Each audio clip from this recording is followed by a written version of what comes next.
안녕하세요. 변방 목사의 아침 묵상 2022년 4월 9일 토요일 아침입니다. 오늘은 이사야서 29장 1절로 4절 말씀을 통해서 하나님의 번제단 이런 제목으로 말씀 묵상의 은혜를 나누겠습니다. 종려주일을 준비하는 날이죠. 우리의 죄악을 위해 고난의 십자가를 지신 주님의 길을 묵상하며 부활의 생명 주신 은혜를 기억하고 생명의 삶을 다시금 다짐하는 절기가 이 고난주간과 부활주일 이 절기의 의미라고 생각합니다. 주님 저희를 사랑하사 독생자를 내어주시고 십자가의 고난을 통해 우리의 죄악을 대속해 주신 그 사랑의 깊이와 넓이와 높이를 깊이 묵상하며 부활 생명으로 살아가는 자가 되게 하옵소서. 이런 고백을 올려드리는 날입니다. 어제 금요 세미나를 하면서 많은 격려를 받았습니다. 노회 모임이 계심에도 금요 세미나가 더 중요하다고 하시며 달려오셨습니다. 멀리 서울에서, 안산에서, 부천과 인천에서 달려오셨습니다. 한 분은 매주 간식을 풍성하게 준비하셔서 나눌 수 있도록 섬겨주고 계십니다. 모든 것이 하나님의 은혜임을 고백합니다. 오늘도 주일 준비와 여러 일정이 있어 바쁘게 움직여야 합니다.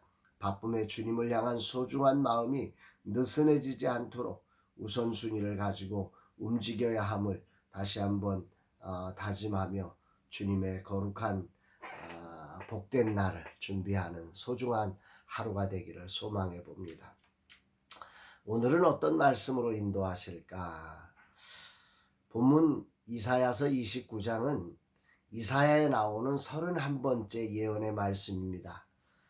31번의 예언이 진행되는 시간이 얼마나 걸렸을까?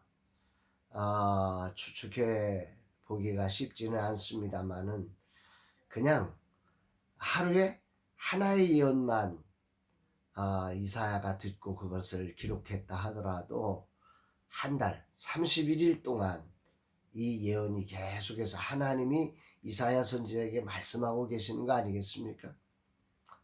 이런 하나님의 뜨거운 사랑의 열정, 백성들을 향하여서 끊임없이 말씀하고 계시는 하나님을 이 아침에 겸손하게 묵상을 해보게 됩니다. 죄악으로 치닫고 있는 백성들을 향해 이들을 구원하고자 31번에 걸쳐서 계속해서 말씀하시고, 이게 또 끝이 아니죠. 29장에 31번이니까 66장까지 진행하면서 정말 주님 얼마나 말씀하고 계시는, 막 끝까지 말씀하시면서 이스라엘 백성의 죄, 주변 열광들 속에서 우리가 왜 이래 고민하고 갈등하는 그들을 설득시키며 그들의 믿음을 다시 한번 북돋아서 그들의 사명을 북돋아서 다시 원래의 자리로 돌이키려고 하시는 이 하나님의 뜨거운 사랑의 열정이 오늘 이 말씀을 통해서 정말 감동과 도전으로 다가오는 아침입니다. 31번째 어떤 예언을 주님은 하고 계실까?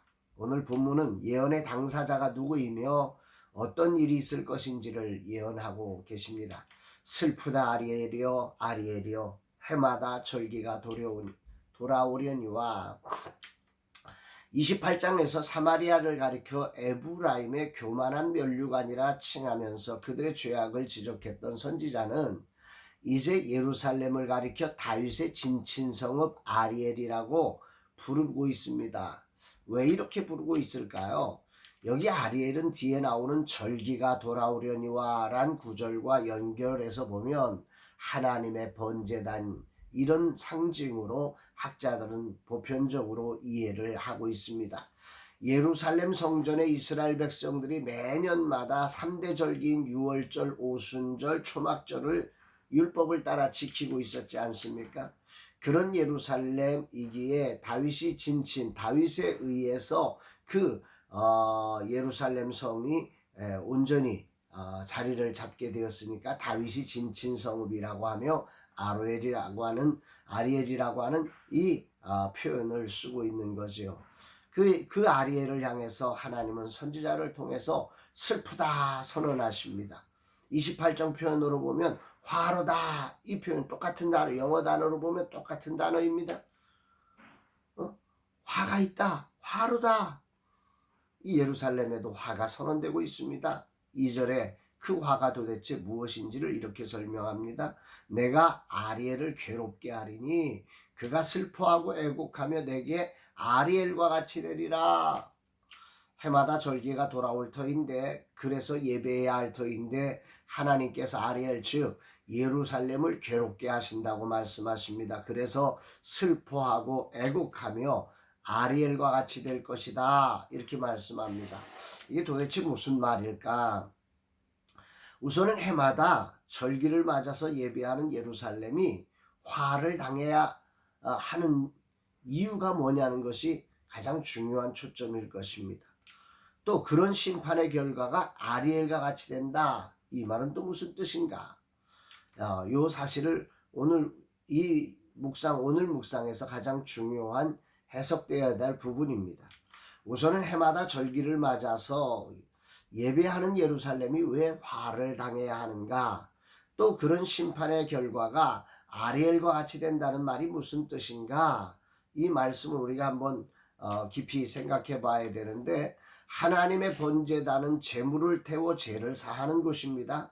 그런데 예루살렘이 그 사명을 감당해야 하는데 그 사명을 감당하지 못하고 본인들이 그렇게 태워지는 곳이 되어질 것이라고 하는 예언입니다. 오늘 교회가 그렇게 되고 있는 것은 아닌지를 점검해 보게 됩니다.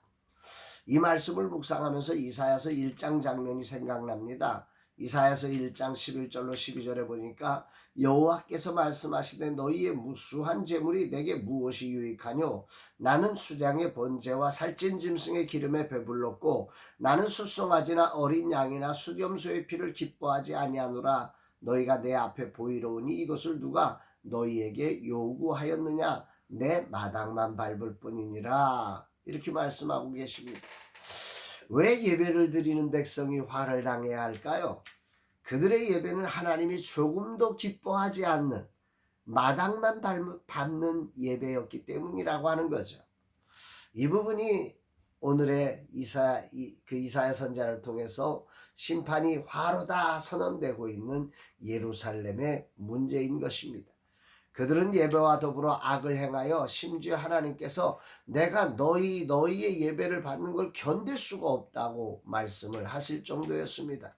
그래서 하나님은 그들을 향하여 화가 있을 것이라 말씀하셨고 그 화는 아리엘과 같을 것이라 하셨는데, 이 아리엘과 같을 것이라는 말은 하나님의 번제단에서 모든 제물이 재가 되듯 예루살렘이 그렇게 태워져 죄처럼 멸망할 것이다, 이런 예언을, 아리엘이 아리엘처럼 되리라, 이 말 하나님의 멋진 비유적 표현이라고 생각이 됩니다.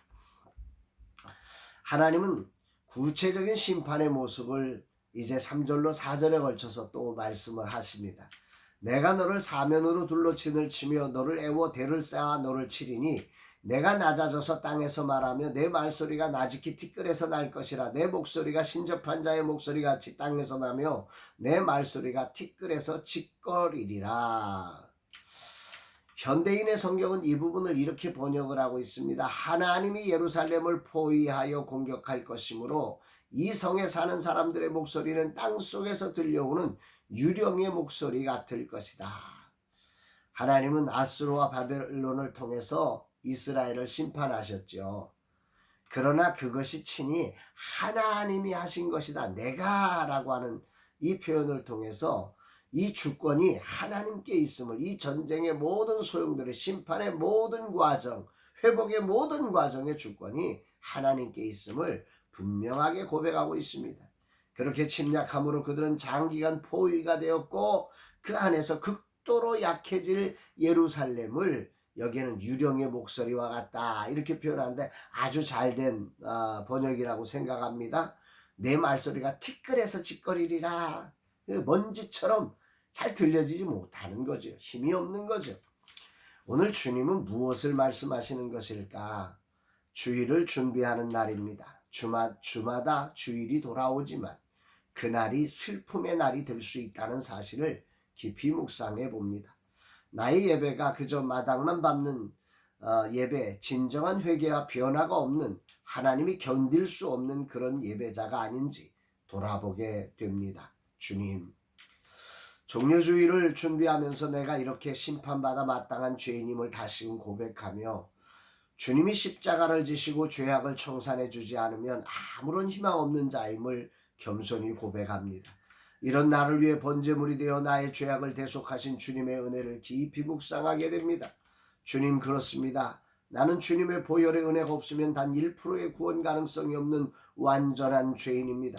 이런 죄인의 심판을 당해 번제물처럼 다 태워져야 마땅한데 저를 대신하여 예수님께서 번제물이 되어 저의 죄악을 대속해 주시니 감사드립니다. 마당만 밟는 예배자가 아닌 진정한 삶의 주님 말씀을 따라 예수님을 닮는 제자가 되게 하옵소서. 주님의 뜻을 이루는 자로 살게 하옵소서. 이런 고백을 올려드리게 됩니다. 사랑하는 여러분, 주일을 준비하는 날에 우리가 정말 하나님 앞에 참된 예배자로 서고 있는지, 아니 우리의 삶이 예배를 드리고 나서 정말 그 말씀에 순종해서 우리의 삶에 그 진정 예배에 합당한 삶이 우리의 삶 가운데 드러나고 있는지 우리 자신을 돌아보며 그 예수님 닮은 제자로 거듭나고 진정한 하나님의 번제단으로서의 사명을 감당하는 우리 모두가 되어져 가기를 주의 이름으로 축복합니다. 사랑합니다, 여러분.